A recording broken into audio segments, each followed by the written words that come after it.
दोस्तों नमस्कार, मैं हूं आपका दोस्त विजय और आज के इस ट्रेनिंग वीडियो में आपका बहुत बहुत स्वागत करता हूं, अभिनंदन करता हूं। जी हां दोस्तों, आपके सकुशलता की कामना करते हुए एक वीडियो लेकर आया हूं जिस पर हम बात करेंगे। आज बात करेंगे इस वीडियो में हम पीएमईजीपी सेकंड फाइनेंशियल असिस्टेंट पर। जी हां दोस्तों, हम पिछले वीडियो में बात किए थे प्रधानमंत्री एम्प्लॉयमेंट जनरेशन प्रोग्राम की, पीएमईजीपी में कैसे लोन मिलता है और इसकी इम्प्लीमेंटिंग एजेंसी जो है केवीआईसी है और भारत सरकार के जो एमएसएमई मंत्रालय है इसको देखते हैं। और पीएमईजीपी में जो मैक्सिमम लोन किस तरह से मिलता है इसका डिटेल वीडियो हमने देखा था। अगर आप वो वीडियो नहीं देखें तो मैं डिस्क्रिप्शन बॉक्स में इसका लिंक दे दूंगा, आप ज़रूर देख लीजिएगा। लेकिन आज इस वीडियो में हम बात करेंगे कि पीएमईजीपी में सेकेंड लोन कैसे मिलता है। जी हाँ, ये एकदम नया टॉपिक है और काफ़ी संभावना है कि इसी से सवाल आएंगे, क्योंकि पिछले सत्र में जो एग्ज़ाम हुए हैं इनमें पीएमईजीपी सेकंड लोन के बारे में पूछा गया, क्योंकि एकदम नया है ये। जो पहला वाला पीएमईजीपी था वो 2008 में इसकी शुरुआत की गई थी। उसमें पीएमआरवाई प्रधानमंत्री रोजगार योजना और एम्प्लॉयमेंट जनरेशन प्रोग्राम जो रूरल एरिया में है, रूरल एम्प्लॉयमेंट जनरेशन प्रोग्राम, दोनों योजनाओं को मिलाकर पीएमईजीपी की शुरुआत की गई थी 2008 में। लेकिन इसमें बढ़ती संभावनाओं को देखकर, देश की बढ़ती अर्थव्यवस्था में एमएसएमई के योगदान को देखते हुए इसका एक्सटेंशन किया गया है और पीएमईजीपी के अंतर्गत सेकंड लोन भी दिया जा रहा है। इसकी शुरुआत 2018 में हुई, 2018-19 के लिए इसकी घोषणा की गई है। आइए इस वीडियो में हम विस्तार से समझते हैं कि पीएमईजीपी सेकंड लोन कैसे मिलता है और इसका ऑब्जेक्टिव क्या है।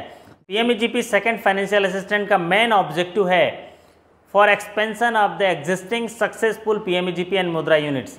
जी हाँ, जो भी सक्सेसफुल पीएमईजीपी यूनिट हैं जो ऑलरेडी पीएमईजीपी के अंतर्गत लोन लिए थे और सक्सेसफुल हैं। सक्सेसफुल का मतलब यहाँ पर ये हुआ कि वो पीएमईजीपी यूनिट जिनको सब्सिडी मिल गई है और एडजस्ट हो गए हैं और उनका लोन अकाउंट जो है स्टिपुलेटेड टाइम में क्लोज हो गया है और यूनिट जो है बढ़िया प्रॉपर तरीके से प्रॉफिट अर्न कर रहा है, 3 सालों से लगातार प्रॉफिट अर्न करना है, तो सक्सेसफुल यूनिट कहलाएंगे।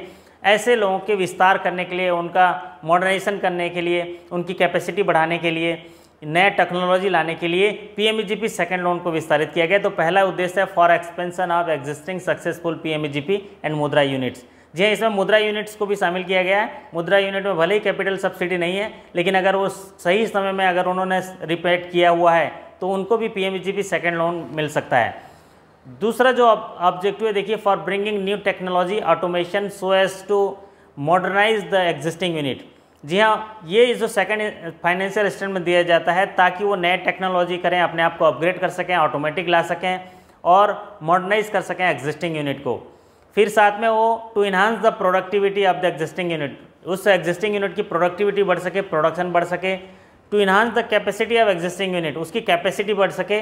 उद्देश्य यही है लेकिन कि उसमें एम्प्लॉयमेंट जनरेशन हो। जी हाँ, सेकंड फाइनेंशियल असिस्टेंट जो पीएमईजीपी में मिलता है उसका भी उद्देश्य वही है कि इसमें लोगों को रोजगार मिले। To enhance the capacity with additional wage employment. जी हाँ, एडिशनल वेज एम्प्लॉयमेंट होना जरूरी है सेकंड पीएमईजीपी के अंतर्गत, ये ध्यान रखने वाली बात है।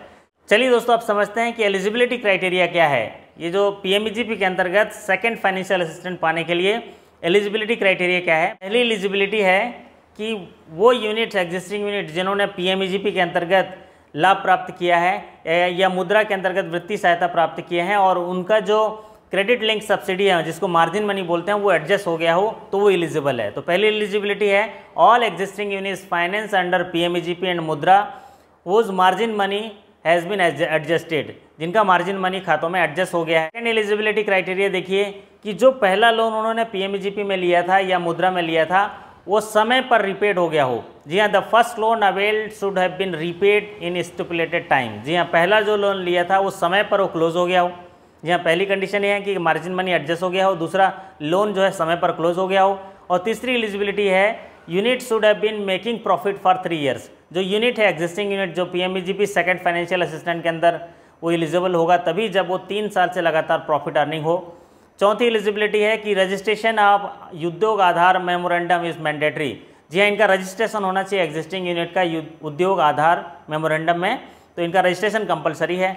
और अगली बात है कि जो सेकंड लोन मिलेगा, उस सेकंड पीएमईजीपी जो असिस्टेंट मिलेगा, फाइनेंशियल असिस्टेंट मिलेगा, उसमें रोजगार मिलना चाहिए, रोजगार का बढ़ावा होना चाहिए। मतलब the second loan should lead the additional employment generation, additional employment generation होना चाहिए। जी हाँ दोस्तों, ये एलिजिबिलिटी क्राइटेरिया थे जिससे वो सेकंड पीएमईजीपी लोन पाने के योग्य होते हैं। चलिए आइए आप समझते हैं कि कितना मिलेगा, क्वांटम ऑफ फाइनेंस क्या होगा, कितना लोन उनको मिलेगा अगर मैन्युफैक्चरिंग सेक्टर का होगा और सर्विस सेक्टर का होगा। तो यहाँ पर आप समझते हैं quantum of finance under second PMEGP loan. तो अगर मैन्युफैक्चरिंग सेक्टर का यूनिट है और वो सक्सेसफुल यूनिट है और उसने PMEGP पहला लोन पटा दिया, कैपिटल सब्सिडी उसका एडजस्ट हो गया, तो सेकेंड लोन लेने के लिए उसमें मैक्सिमम प्रोजेक्ट कास्ट जो है, अगर मैन्युफैक्चरिंग है तो वो होना चाहिए 1 करोड़ रुपया। जी हाँ, मैन्युफैक्चरिंग सेक्टर का मैक्सिमम प्रोजेक्ट कास्ट 1 करोड़, और अगर सर्विस सेक्टर की यूनिट है तो वो मैक्सिमम प्रोजेक्ट कास्ट 25 लाख। जी हाँ दोस्तों, मैक्सिमम प्रोजेक्ट कास्ट अगर मैन्युफैक्चरिंग है तो 1 करोड़ और सर्विस सेक्टर है तो 25 लाख। अब इसमें बारोवर मार्जिन की बात करते हैं कि बारोवर का, प्रमोटर का मार्जिन कितना होगा। जी हाँ, बारोवर का मार्जिन होगा 10% of project cost. All category में 10% ऑफ प्रोजेक्ट कास्ट रहेगा। जी हाँ, बात करते हैं इसमें सब्सिडी की। ये भी क्रेडिट लिंक सब्सिडी प्रोग्राम है और MSME में जो अच्छे यूनिट्स हैं उनको बढ़ावा देने के लिए ये प्रोत्साहन के तौर पर उनको सब्सिडी दी जाती है, उनको वित्तीय सहायता दी जाती है ताकि वो आगे बढ़ सकें और अच्छे तरीके से अपने यूनिट को आगे बढ़ा सकें। जी हाँ, तो इसमें सब्सिडी मिलता है। Normally subsidy 15% of project cost मिलेगा, 15% ऑफ प्रोजेक्ट कास्ट मिलेगा। मान लीजिए मैन्युफैक्चरिंग सेक्टर की यूनिट है और 1 करोड़ का प्रोजेक्ट कास्ट है तो मैक्सिमम सब्सिडी होगा 15 लाख।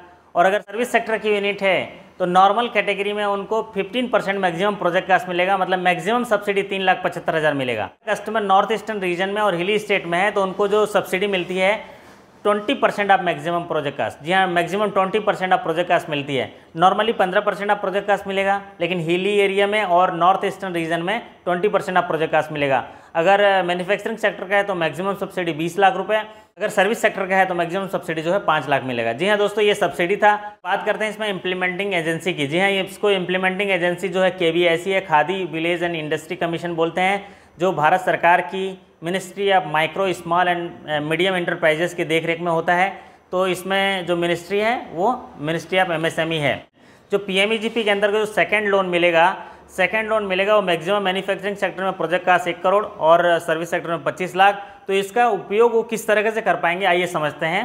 जी दोस्तों, पहली बात तो इसमें यह है कि loan will be provided as term loan for investment in fixed asset. Fixed asset में इन्वेस्टमेंट के लिए दिया जाएगा, क्योंकि इसको जो एग्जिस्टिंग यूनिट को मॉडर्नाइज करना जाए, ऑटोमेटिक करना है, तो उस फिक्स्ड एसेट में प्लांट एंड मशीनरी में लगाएंगे, बिल्डिंग में लगाएंगे। जी हाँ, तो इन्वेस्टमेंट करेंगे वो फिक्स्ड एसेट में। साथ ही साथ वो ओन बिल्डिंग कंस्ट्रक्शन भी कर सकते हैं, अपने बिल्डिंग कंस्ट्रक्शन कर सकते हैं, अपने फैक्ट्री के लिए कंस्ट्रक्शन कर सकते हैं।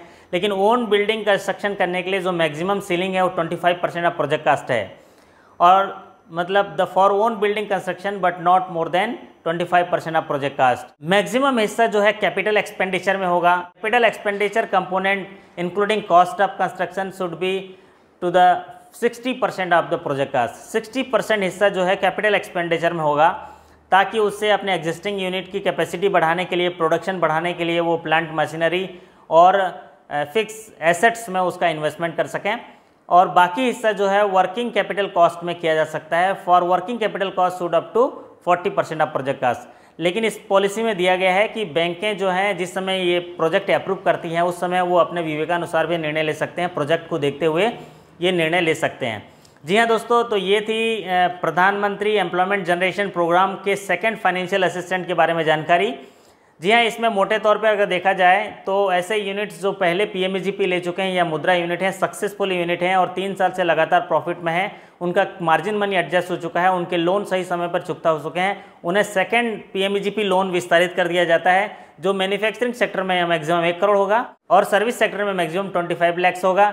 इसमें मार्जिन जो है बारोवर को 10% लाना पड़ेगा। सब्सिडी इसमें नॉर्मली 15% ऑफ प्रोजेक्ट कास्ट है और हिली और नॉर्थ ईस्टर्न एरिया में 20% का प्रोजेक्ट का सब्सिडी दी जाती है। और इसमें रीपेमेंट जो है वो 3 to 7 ईयर रीपेमेंट है। और कोलेट्रल सिक्योरिटी भी 10 लाख तक, कोई कोलेट्रल सिक्योरिटी नहीं, 10 लाख से ऊपर सीजीटीएमएससी कवरेज ले सकते हैं या कोलेट्रल ले सकते हैं। जी हाँ दोस्तों, ये थी महत्वपूर्ण जानकारी PMEGP सेकेंड फाइनेंशियल असिस्टेंट के बारे में। उम्मीद कर रहा हूँ कि आपको सरल तरीके से समझ में आया होगा। अगर ये वीडियो अच्छा लगा होगा तो इसको लाइक कर दीजिए, चैनल में नया आए तो सब्सक्राइब कर लीजिए और कमेंट करके ज़रूर बताइए कि अगला वीडियो किस टॉपिक पर लाऊं। जी हाँ दोस्तों, मैं हफ्ते में कम से कम 4 वीडियो तो अपलोड कर दूंगा, तो आप इस तरह अगर इस चैनल के साथ बने रहेंगे तो आपकी पूरी तैयारी हो जाएगी और आशा करता हूँ कि आप इसमें बहुत अच्छे तरीके से सफल भी होंगे। जी हाँ दोस्तों, आपके सफलता की कामना करते हुए मैं आपसे विदा लेता हूँ। स्वस्थ रहिए, सुरक्षित रहिए, जहाँ भी हैं मुस्कुराते रहिए। धन्यवाद, थैंक यू सो मच।